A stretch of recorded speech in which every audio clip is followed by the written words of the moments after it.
Hello, Katambay! Merry Christmas from me and Gracie.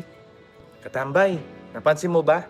Tuwing Pasko, mas nagiging maingay ang mundo. Pero sana, mas maging malapit ang puso natin kay Jesus. Alam mo, Katambay, Pasko na. May ilaw sa kalsada, may kanta sa mall, may handaan sa bahay. Pero sa totoo lang, hindi lahat masaya. May mga pamilyang may tampuhan. May mga magkakapatid na hindi nag-uusap. May kaibigan na matagal nang nawala sa buhay mo. At minsan, kahit Pasko, may bigat pa rin sa puso. Pero gusto ko lang ipaalala sa'yo na ang Pasko ay hindi lang tungkol sa dekorasyon at handaan. Ang Pasko ay paalala ng pag-ibig at pagkakaisa.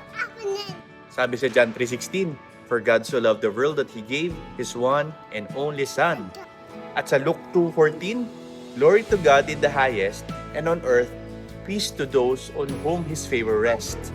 Ibig sabihin, ang Pasko ay tungkol sa Diyos na bumaba para pag-isahin ang tao at ang langit at para paglapitin ang mga pusong nagkalayo. Kay Jesus ang regalo ng Diyos, regalo ng pag-ibig at kapayapaan. Isipin mo sa reunion ng pamilya, may mga tahimik, may mga may tampo, may awkward, pero pag may bata sa gitna, biglang may ngiti, biglang may lambot, biglang nagiging magaan ang lahat. Ganon din si Jesus sa Pasko. Dumating siya bilang sanggol para palambutin ang matitigas na puso, para ipaalala na mas mahalaga ang relasyon kaysa pride.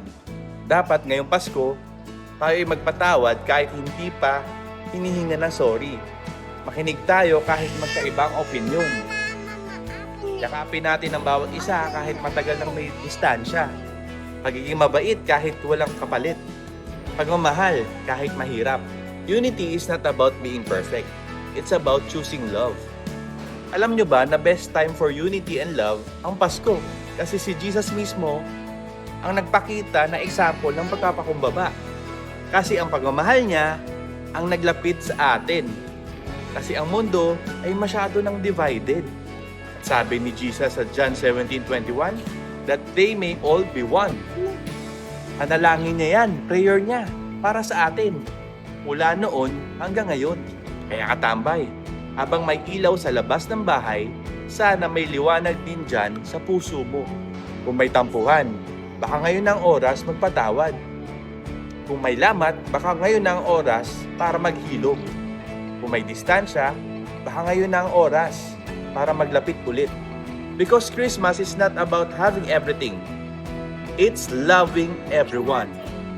This Christmas, let's choose unity over pride, love over division, grace over resentment. Because the greatest gift of Christmas is not under the tree. It's in our hearts. Kaya muli, Katambay, Merry Christmas!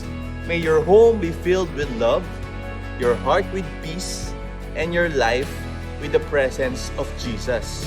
Ingat kayo lagi, don't forget, Jesus is the reason for the season.